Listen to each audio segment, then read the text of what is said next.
Hello, and welcome to the Battleship Brawl Companion. I'm Evil Frizergan. In this episode, I'll be reviewing the Tempest by Tomson. This was one of the earliest entries submitted to the tournament, and especially with that in mind, a very tough contestant. Uh, it's got a paint scheme with a few differing shades of gray, subtle but gives a nice effect, a superstructure which was actually added later in development. Um, Looks very neat, although it is prone to cause misfires at times. It is suspended by light blocks, which allow the turrets nearest them to actually turn through the superstructure. Also got this blue lighting here, combined with the low profile and the reactive armor and smoke dispensers on the turrets.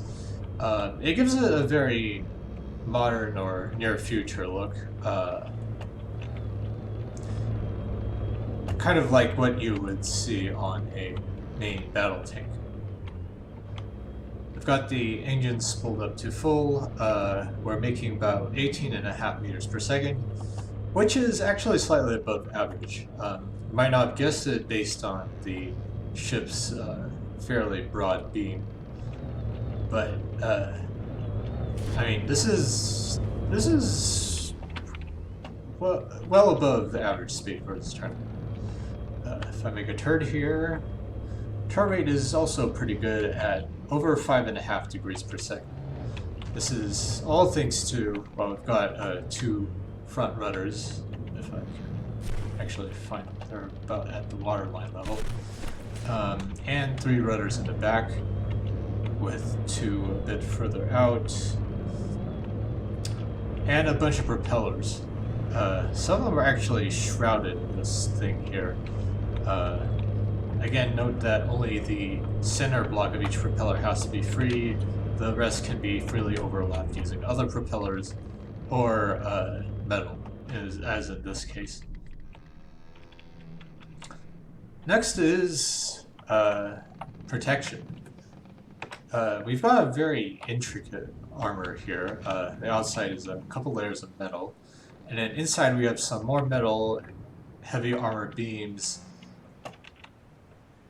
and a lot of compartmentalization. Now there is one kind of odd thing about the heavy armor on the ship. Sometimes full blocks are used, and sometimes corner blocks are used, but not always on the inside, which is kind of odd. Usually you want your heavy armor on the inside. That way can grant its armor bonus to as many layers of blocks as possible. But even with that, perhaps suboptimal placement, this is a quite durable ship. Heavily armored. The low profile also makes it difficult to hit, although the superstructure may be more of a hindrance than a help in that regard.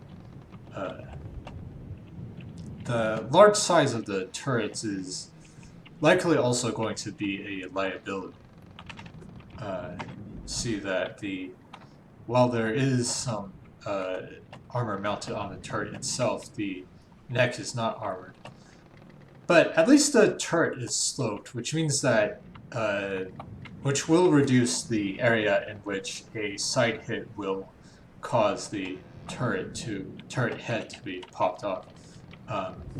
So if the shot hits here, it's not going to be able to make the turn around the lip of the turret. It only hits on the side of the lowest layer of the turret that is going to cause major problems.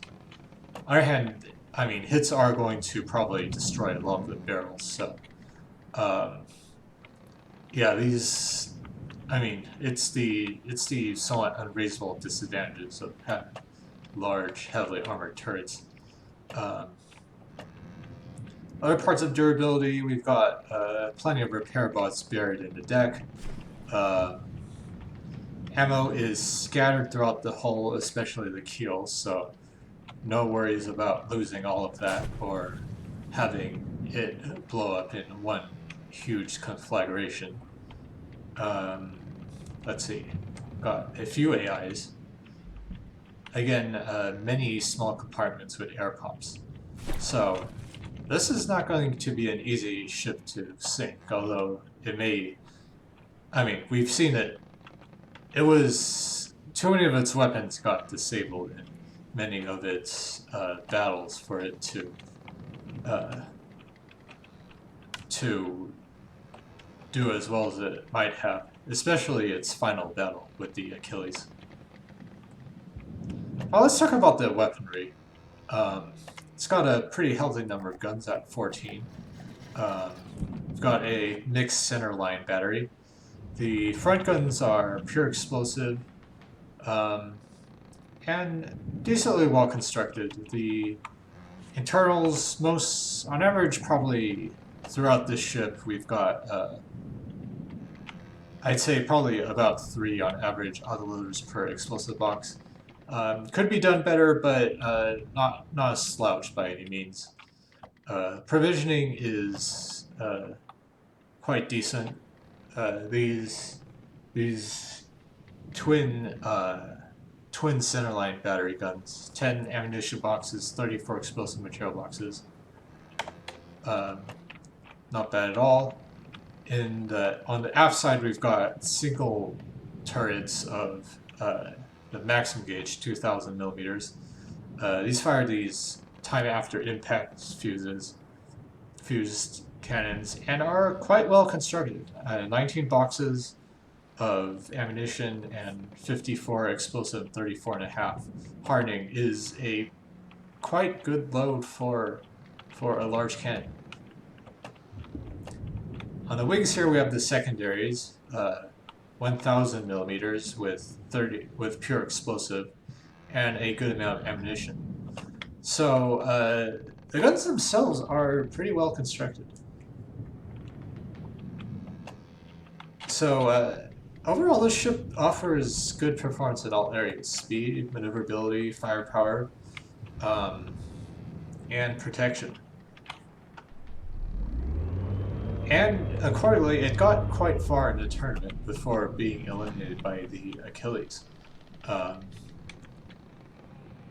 So I did download this ship early in the tournament, and it was the ship to beat for right up pretty much until the end of the submission period. Yeah, a great contestant, even if it has been eliminated from the tournament. Thanks very much for submitting this to the tournament, Tomson, and I'll see you all next time.